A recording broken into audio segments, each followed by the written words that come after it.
كان الصحابي إذا التقى, il croise son frère, il lui dit تعال نؤمن ساعة.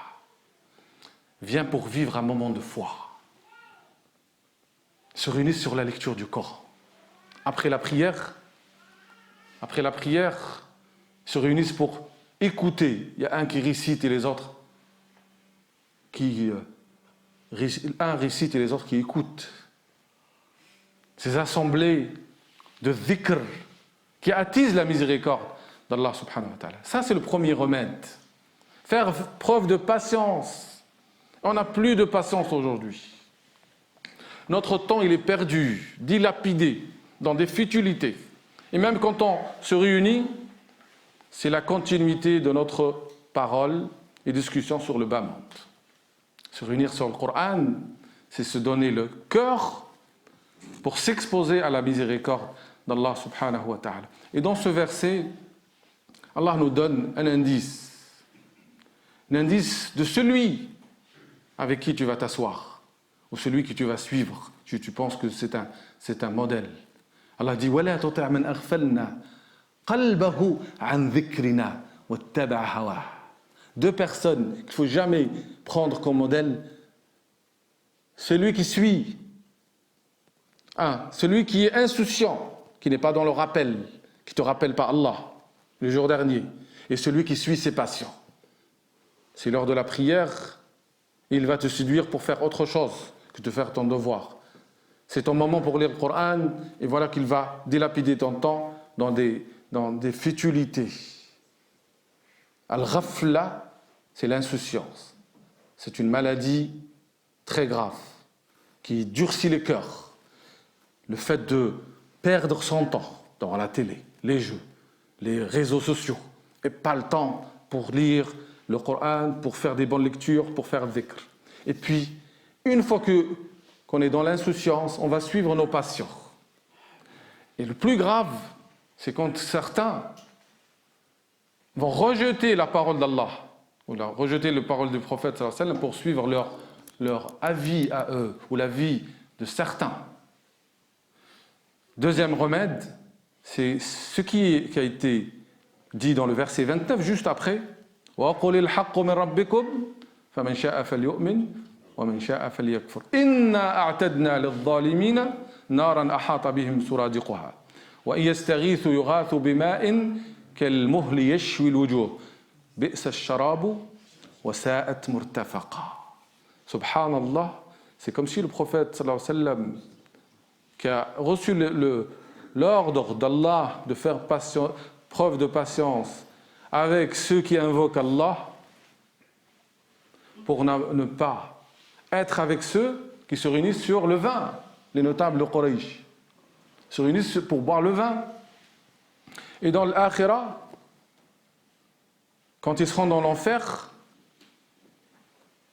ils vont chercher à boire.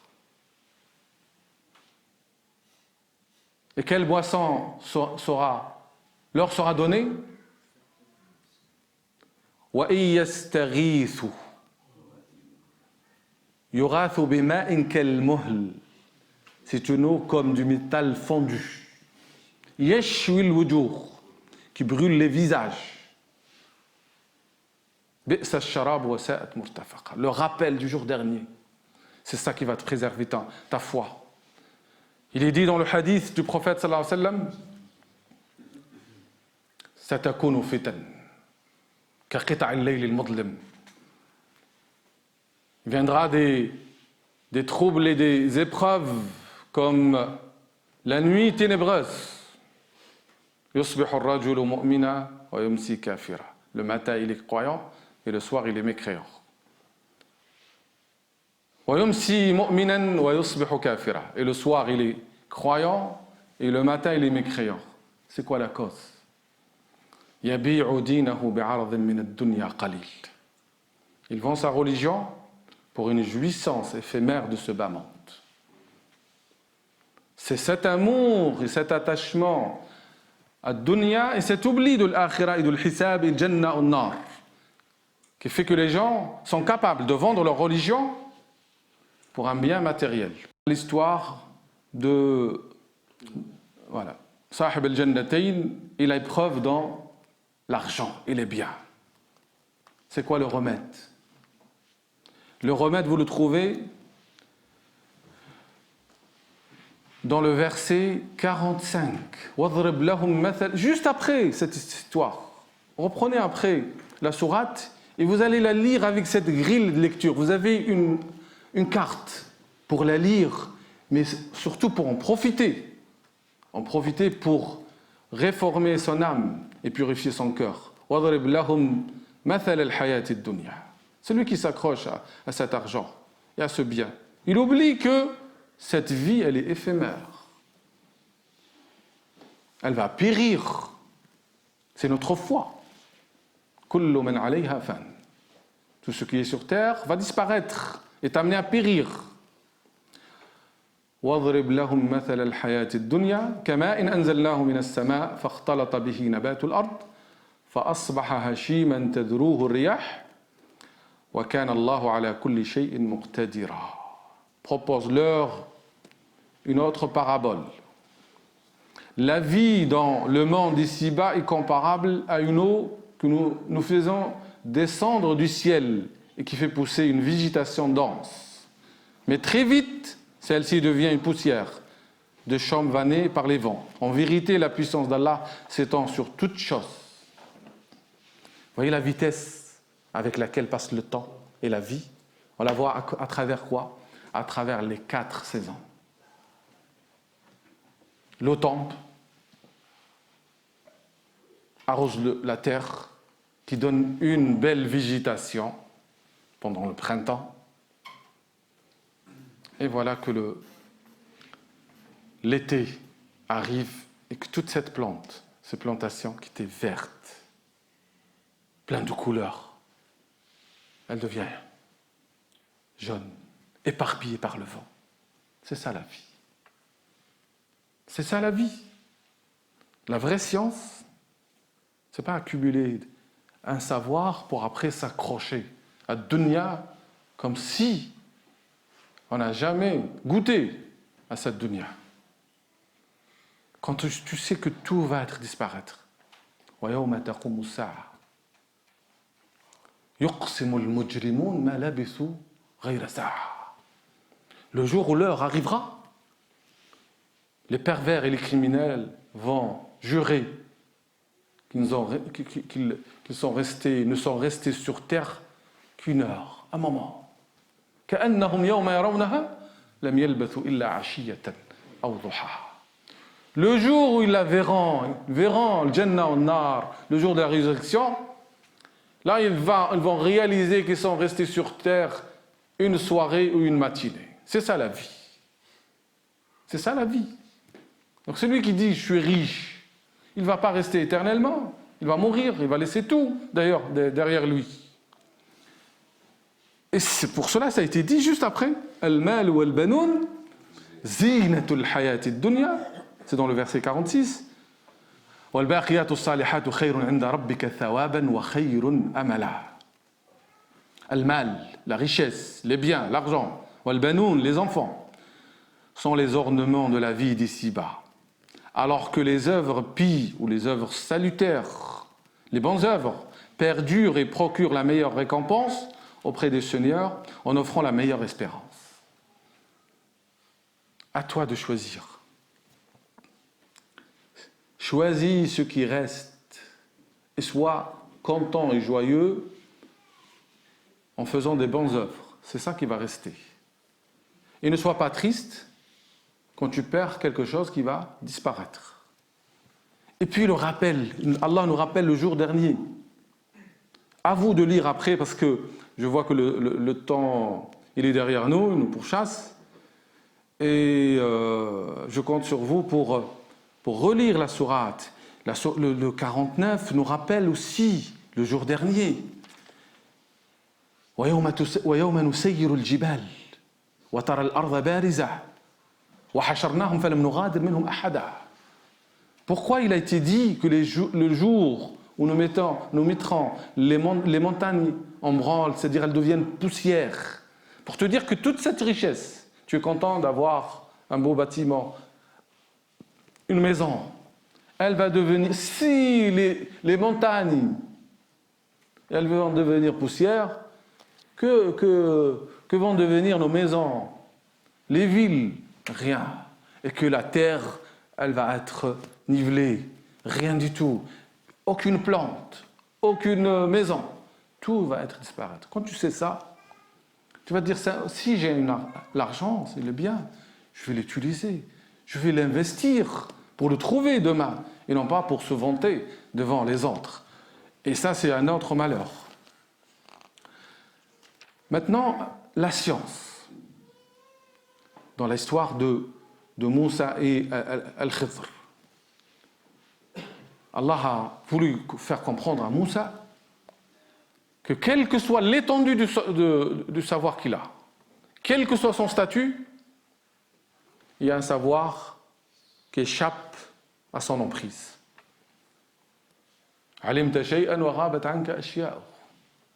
Dis à celui qui pense qu'il a atteint le maximum de science, il sait des choses et beaucoup de choses échappent à sa connaissance. Et surtout, la science sans humilité, sans modestie, devient la voie vers la perdition. Et surtout la science religieuse. Et quand la science religieuse elle est apprise pour l'orgueil, pour la vanité, pour se montrer supérieur, elle devient quelque chose de dangereux. Il suffit juste de rappeler que les 3 premières personnes qui seront jetées dans l'enfer, ce n'est pas le voleur, ce n'est pas celui qui a fait des bêtises, des péchés.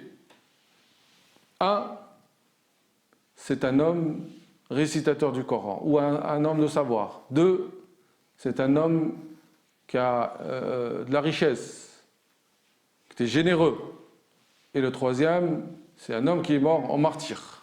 Dans l'apparence, c'est ça que je voulais dire, ce passage. Méfiez-vous des apparences. Les apparences, elles sont trompeuses, on dit. Mais méfie-toi de toi-même. Ne te leurre pas, ne te trompe pas. Au sujet de ton savoir, sois modeste. Regarde comment Moussa alayhi salam a accepté, alors qu'il est dans son rang, d'aller vers Al-Khidr et de le suivre. Et sache que la science elle-même, n'importe quelle science, elle ne peut être la source du salut que si la science te montre 2 choses. Ta réalité, toi, et la réalité de ce bas monde. Donc si la science que j'ai va gonfler mon ego, va exiger que les autres doivent me respecter, ça c'est une fausse science, c'est la science liée à dunya. Si la science que j'ai me fait oublier la valeur de ce bas monde, l'anéantissement de ce bas monde, la rapidité et la bassesse de ce bas monde, j'ai aucun savoir. Si tu suis quelqu'un qui pense qu'il a du savoir, alors qu'il est satisfait de lui-même, sachant que la satisfaction de soi-même, c'est la pire des vices. La science, plus on a le savoir, plus on est humble. C'est ça la morale de l'histoire. Bachir Ibrahimi, rahmatullah alayhi, c'est le cofondateur de l'association des ulama en Algérie, un homme prodige, merveilleux, extraordinaire. À 14 ans, c'était déjà un enseignant, un maître. Il a remplacé son oncle. Il avait une mémoire phénoménale. C'est celui qui lit une page, il l'a appris. Une plume extraordinaire. Un homme maître dans la religion, imam dans la langue, respecté partout. À 14 ans, il était déjà un maître. Il enseignait, il avait des élèves. Et il dit à ce moment-là, j'ai découvert que je suis atteint par ce vice qui atteint toute personne qui commence à enseigner. C'est quoi? C'est la satisfaction de soi, c'est l'orgueil et la vanité. Et Allah il a fait qu'il va voyager en Médine pour suivre son père. Et c'est là où il a découvert qu'il y a d'autres savants, un autre savoir. et pour revenir plus humble. Quand quelqu'un prend le chemin de la science, il doit faire attention à l'orgueil, à la vanité, à la recherche de la satisfaction à travers la reconnaissance des autres. Ça, c'est un grave problème, grave maladie. Je ne m'étale pas, mais je pense qu'à travers cette histoire, vous allez approfondir à chaque fois ce point. Quatrième, le pouvoir. Le pouvoir. C'est quoi le remède? قال هذا رحمة من ربي. Dhul Qarnayn, devant toute cette puissance et les bonnes œuvres, ça c'est par la grâce de mon Seigneur. Classe.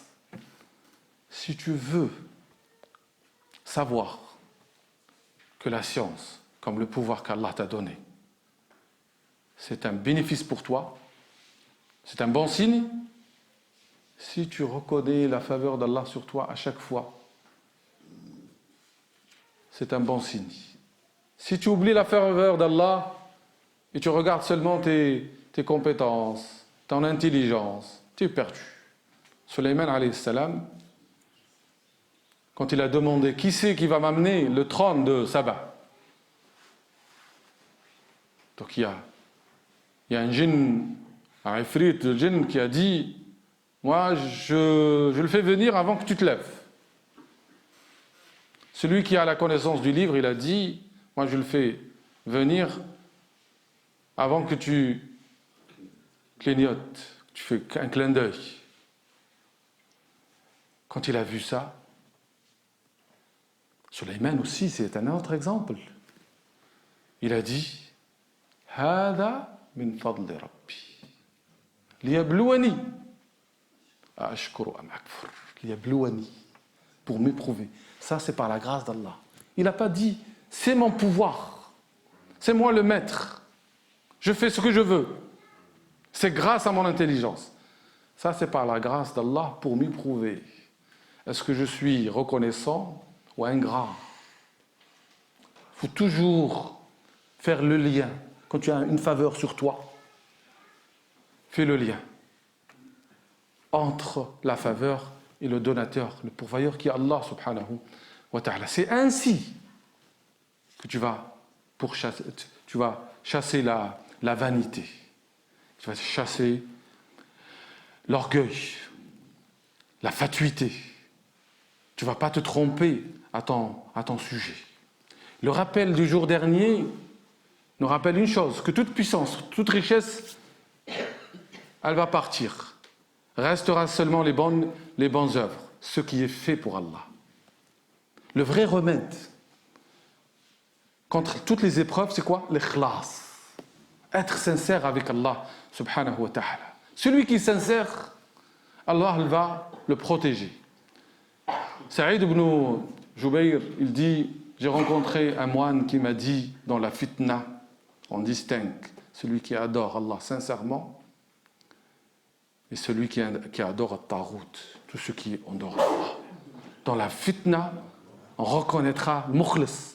C'est pour cette raison, le dernier verset de Sourate Al-Kahf nous rappelle la nécessité de l'ikhlas, la sincérité et la pureté de l'intention.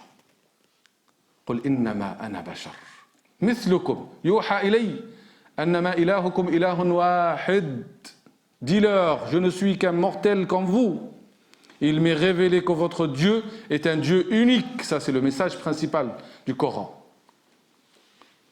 فمن كان يرجو لقاء ربه فليعمل عملا صالحا ولا يشرك بعبادة ربه أحدا.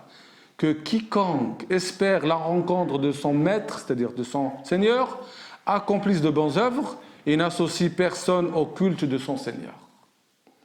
Conformité à la sunna et sincérité et pureté de l'intention. C'est la voie du salut. Sinon, on est comme ceux qui ont été évoqués dans le verset 103. Toujours sourate Al-Kahf. قل هل أنبئكم بالأخسرين أعمالا. Dis-leur, vous voulez que je vous informe de ceux dont les œuvres sont vaines, الذين ضل سعيهم في الحياة الدنيا وهم يحسبون أنهم يحسنون صنعا. Donc, ceux qui font les efforts en pensant faire du bien, dans l'apparence, quelqu'un il est généreux, dans l'apparence, quelqu'un il donne le savoir, mais dans la réalité, il fait ça pour attirer la reconnaissance des gens, l'éloge des gens. Dans l'apparence, il fait quelque chose de bien, mais en vérité, il ne le fait pas pour Allah. Donc son effort, il est vain. Et il va le regretter. Et le pire dans toute cette question, comme disaient les savants, c'est que toute personne qui n'est pas sincère, elle risque de finir dans la mécréance. Parce que ce qualificatif dans le verset 103 et 104, c'est un qualificatif sur les mécréants. Mais toute personne qui s'habitue à travailler, à agir, à s'agiter, non pas pour Allah, mais pour lui-même ou pour les autres, risque de finir dans la mécréance. Dans toute cette histoire, dans ce tissu des épreuves, c'est qui le manipulateur? D'après vous? Iblis. Et dans le verset 50, pratiquement au milieu de la sourate, Allah évoque l'histoire de Iblis. وَإِذْ قُلْنَا لِلْمَلَائِكَةِ اسْجُدُوا لِآدَمَ فَسَجَدُوا إِلَّا إِبْلِيسَ كَانَ مِنَ الْجِنِّ فَفَسَقَ عَنْ أَمْرِ رَبِّهِ أَفَتَتَّخِذُونَهُ وَذُرِّيَّتَهُ أَوْلِيَاءَ مِنْ دُونِي وَهُمْ لَكُمْ عَدُوٌّ بِئْسَ لِلظَّالِمِينَ بَدَلًا. Souviens-toi quand nous avons dit aux anges, prosternez-vous devant Adam. Nous rappelle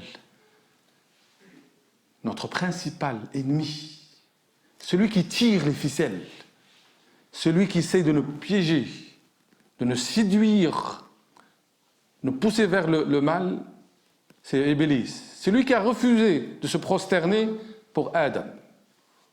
Est-ce qu'on va l'obéir? Ya ayyuhan nas, ô vous les gens, inna wa'dallahi haqq. La promesse d'Allah est vérité. Fala taghurrannakum al-hayat ad-dunya. Ne soyez pas leurrés, trompés par ce bas monde. Wala yaghurrannakum billahi al-gharur.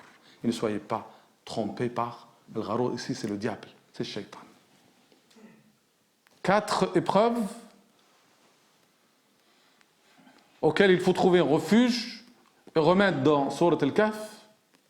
Et qu'à partir d'aujourd'hui, Inch'Allah, que votre lecture de Surat al-Kahf soit chaque vendredi récurrente et avec cette nouvelle vue et représentation.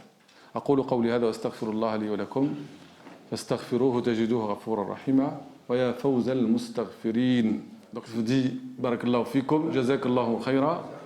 Je vous remercie pour votre présence, les frères et les sœurs bien sûr. أسأل الله سبحانه وتعالى أن يجعل القرآن الكريم ربيع قلوبنا ونور صدورنا وجلاء حزننا وذهاب همنا وغمنا برحمته. اللهم ارحمنا فإنك بنا راحم ولا تعذبنا فإنك على ذلك قادر. اللهم اختم بالباقيات الصالحات أعمالنا بلغنا مما يرضيك آمالنا. اللهم اجعل أعمالنا كلها صالحة واجعلها لوجهك خالصة ولا تجعل لأحد فيها شيئا. وآخر دعوانا الحمد لله رب العالمين. جزاكم الله خيرا وجعل الله هذا في ميزان حسناتكم. غفر الله لنا ولكم. إن شاء الله on se lève avec le pardon d'Allah subhanahu wa ta'ala.